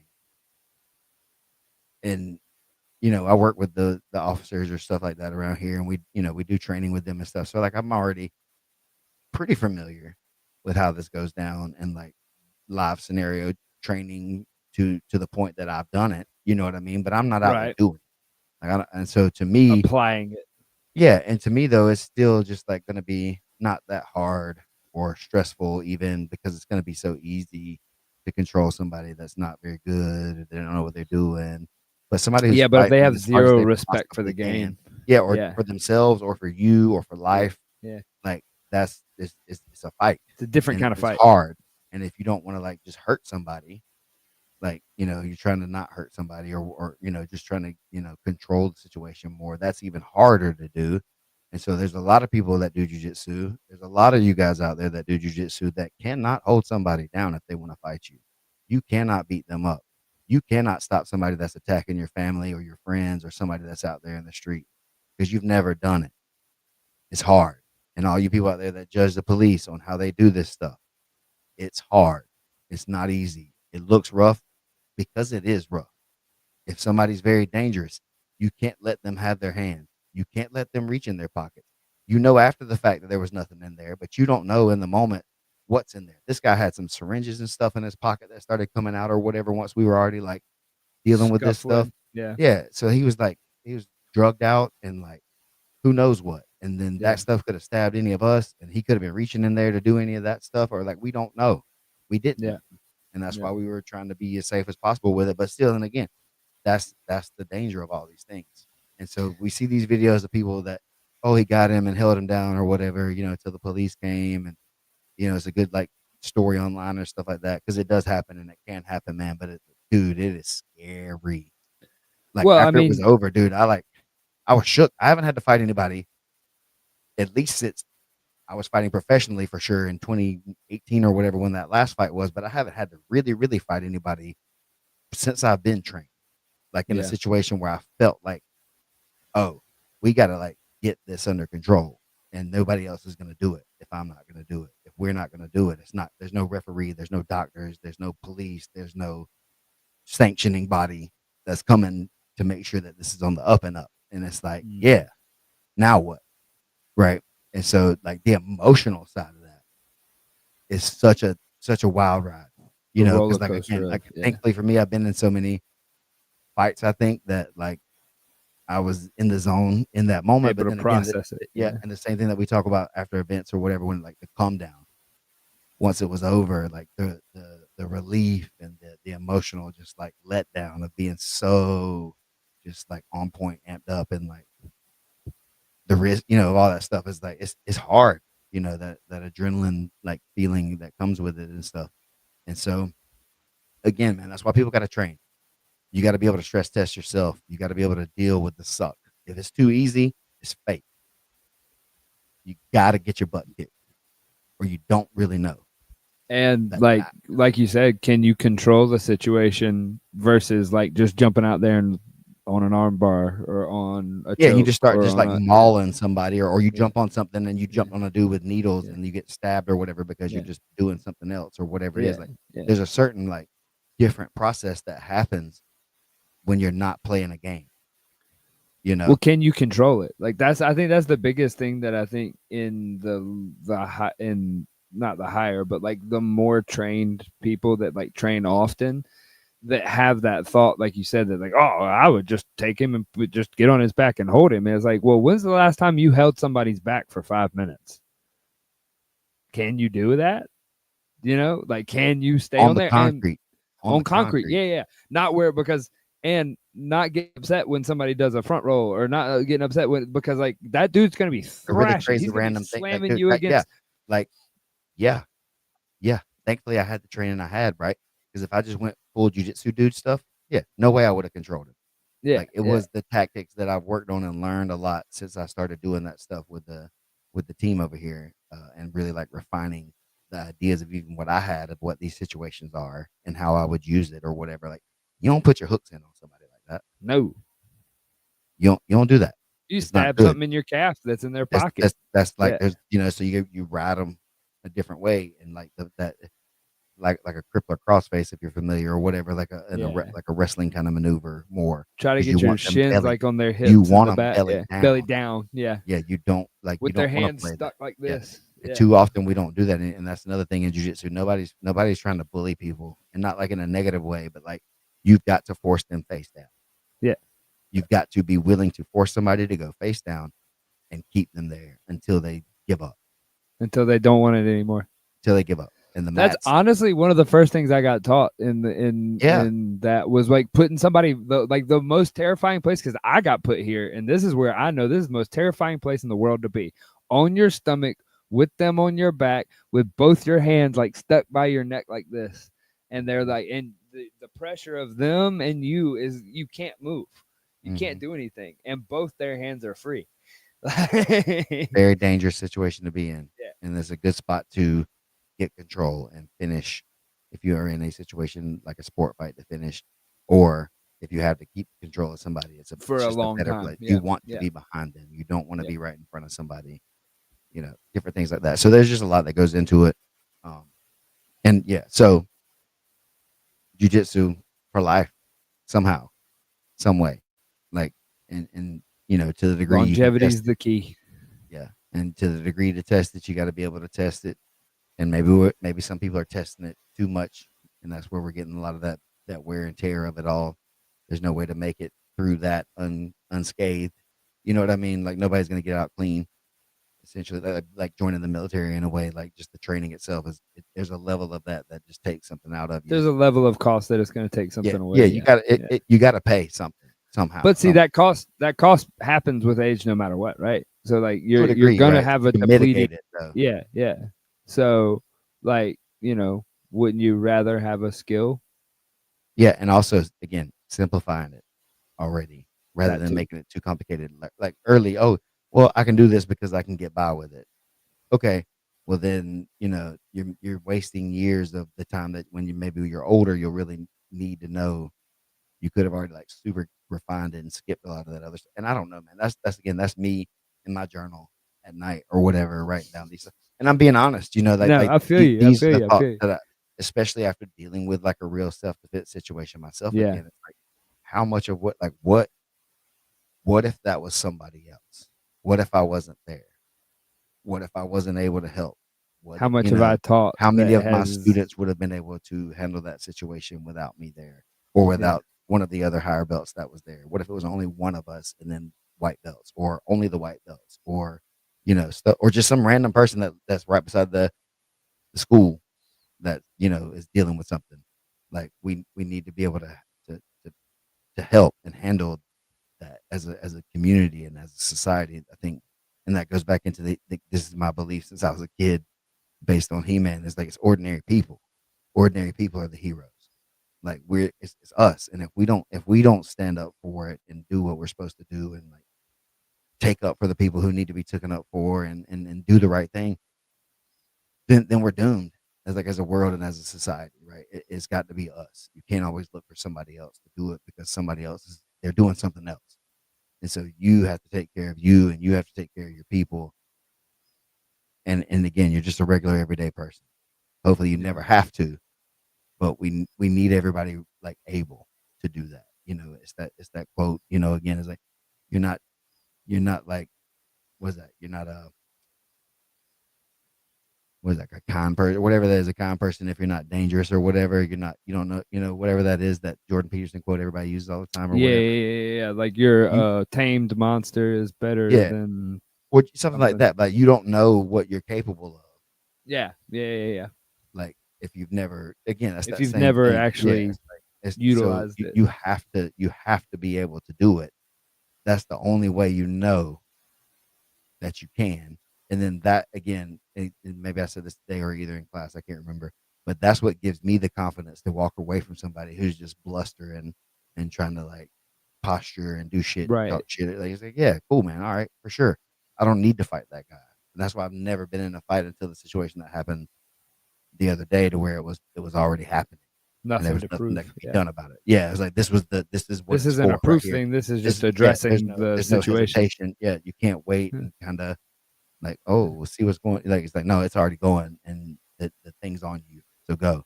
Um, Yeah. and so that's Well, like it's just a thing. And so we'll see where it goes. I'm open to the message that the universe is sending me all the time, and maybe that was a big one. real life lessons. Yeah. There's like things like pop up to teach you stuff. Everything happens to teach you something. And again, sometimes it's that you made the wrong choice. And sometimes it's something that shows you that maybe you could make a choice sooner than it needs to be made, or sooner than you would have made it otherwise. And then that could help. Like this could turn something, again, it's that butterfly effect thing in 5 years. Maybe there's a kid that's in our programs right now that if we really like emphasize more of this stuff than we have been, and not playing the game as much, uh, they can use that in a way that's going to really be meaningful. And we've had kids that use their jujitsu that we taught them in situations that they've had to. But again, are we always arming them with those strategies and those ideas, and are we kind of holding them accountable to what the world is going to do in a way? That doesn't mean that we got to beat them and like be rough and rude and all that stuff to them or No, anything. but giving them real, like realistic scenarios and Yeah, realistic things that like no, this the world is ugly. The world is these things, and you should be prepared to deal with what you need to. like we're training, and I have you in again, sin kilo here, and you can't escape. You're struggling, you're getting frustrated or whatever, even maybe pouty or something like that. Do I let you go, or do I maybe let up just a little bit to let you start working through that process, like physically too, so that way mentally you can start getting through it in that moment as well. And there's some dudes though that I just want to shut them down right there. Like I'm Yeah, not gonna let them work because they need to know what that's like. yeah, They're used to being the dude, and so it's like, oh yeah, okay. Well, here's the other end of that when you're not that guy, yeah. you I know. did And that all, yesterday. I yeah, rolled with and a I guy that was a lot bigger than me, but he was like I think he's a blue belt, but like, and he's been starting to get better. And I felt him starting to like try to get on top of me and like dominate me. And I was like, nope. I was like, I'm not going to spend the next 3 minutes trying to get out from underneath you. we got a guy that came in and signed up recently. He's like really nice guy. Uh, was a college wrestler. I can't remember what level, so I'm not gonna say the wrong one, but really good apparently. Yeah. Yeah. And so I've just been hearing so much about him, and he's nice, and nothing like that either. But like last night was the first night that I've been back and in there, uh, un like immediately injured enough or whatever to roll some a little bit. So Right. we got to roll in with him, and yeah, I could see definitely like right away where everybody was having problems, but it's because they were trying to do stuff. Yeah. It's like, oh yeah, he's just beating you with his stuff because you're trying to do stuff. It's like I just would make him try to do stuff, Yeah. Just don't play the game. but they're If I not don't play the game, good enough maybe yet. To like they have, yeah, yeah, that's yeah. what I've walked that Because if they path so don't many play the times. game, they get mauled. I've walked that path with guys like him so many times Yeah. that I kind of know where this ride's going, one way or the other. Even if I don't win it, I kind of know where it's going though. And so like So I'm I'll just go gonna ahead and kind of give you just kind 90% of of it let it and get not let you going, have the yeah, last and then 2%, right? let's play, yeah. Rather than I'm gonna stand up with this guy and see what. Yeah, you're gonna get slammed, my dude. Like you're gonna get taken down for sure. And that's okay to try a little bit of it or whatever, but like I'm not gonna try to beat it. I might stand up just so I can pull guard.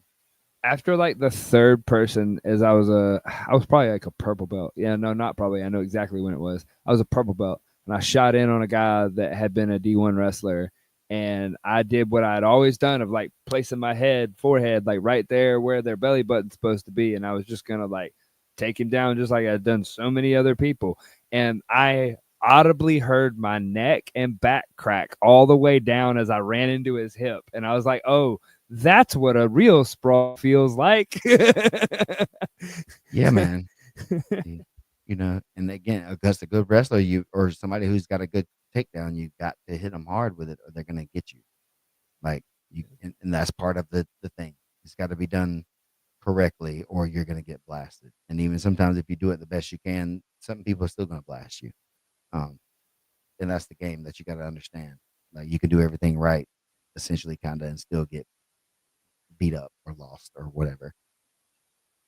It's more about like surviving and maintaining than it is about winning. And I don't know if the culture is built for that anymore.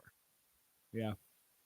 Um, Everybody wants to be the best. They want to be number one. They don't want to lose. They don't want to, none of that. And that's fine, but it can't be that way every day with everything. You got to be able to concede things and learn to suffer and like, man, a phrase I heard recently is like suffer with class. Ooh. Right?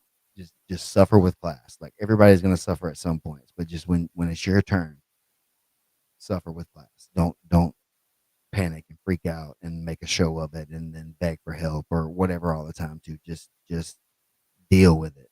And you can there's a lot that goes into that. We won't have to circle too far, but like that idea, like I was like, yeah, like that's something that I think is missing in jiu-jitsu For sure. in the modern game, in a lot of ways. So The yeah, you got to make suffering. them. You got to make it suck. It's got to suck. If it doesn't suck, it's not real. Sometimes, you know what I mean. Like To it some can't degree. always Yeah, suck. yeah, yeah, It yeah, can't yeah. always suck. It can't always be bad and hard. But if it's never bad and hard, then you are not getting real training. You're not getting the full spectrum. And if somebody isn't correcting you, sometimes you're not getting good training. You're not that good. You're not Nobody. perfect if you're not being None of us correct. are. Yeah, none of us For are. sure. Right. And that's Yeah. and that's what I say. Is like you said, Yeah. talking with some of those other guys that've been black belts my whole life. Uh, they they like some of the stuff I said. And I was like, oh, that's an interesting perspective. I didn't think about that. That's Yeah. cool. Not Yeah. right or wrong, but just an Just different. interesting way to think about it. Yeah, that's Yeah. cool. I'll think Yeah. about that. And Yeah. that's kind of where I'm at with it too. Is like I can hear you say something, and I don't have to tell you that you're right or wrong Yeah. because I don't even know, maybe. But I'm gonna Yeah. just like it gives me that perspective to examine, and then I can make the choice on my own Yeah. of what's real or not. Yeah. Because I'm gonna test it. And turns Just out a like lot of times guys who are was that arguing had that about. seminar about the mining for the gold or whatever? Was that Eddie? Was that the clip you have? Who was that from that same seminar? I think Yeah, that was Eddie. it was Nate, no, it was Nate. Like I'm gonna give you this gold bar. I Oh know yeah, it's yeah, yeah. I I remember know the it's quote. I Yeah, know it's a yeah, gold nugget, right? I know that I'm giving you this golden nugget. I know that it's a gold nugget. People are gonna chip it. They're gonna scratch it. They want to test it. And you should, right? You shouldn't just always accept that when I tell you that this because is there is gold, fool's gold. it's There fool's are gold. things that yeah, That's yeah, right. yeah, yeah, But you have to know how to test it. yeah. And then as a You teacher, can't just I shouldn't like, be I shouldn't be mad that you want to test it, right? because if I'm not mine's here. real, I should be like, yeah, yeah, yeah, test it. Go ahead. Yeah, go ahead. That's fine. I know that it's gold. Yeah, So you'll be right back. yeah, So yeah. it's like that's that idea too. Um yeah, and Huh. so now that we've been going for so long here, let's at least get the Mexican fact of the day in before we gotta go. Okay. We don't have any other segments, I don't guess today. No.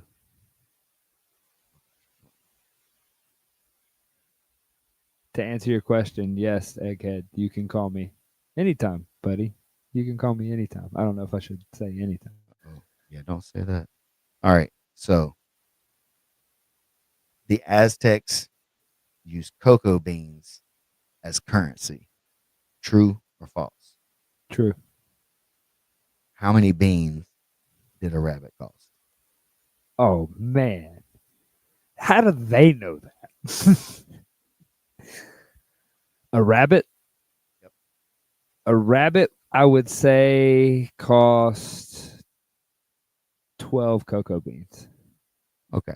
They don't know that either. I just made that up to see what your answer would be. I was I was gonna I be. was gonna say 30. I was gonna say like 30 cocoa beans for a rabbit, but I What think kind of inflation is this? I thought there was a bunch of cocoa beans down there.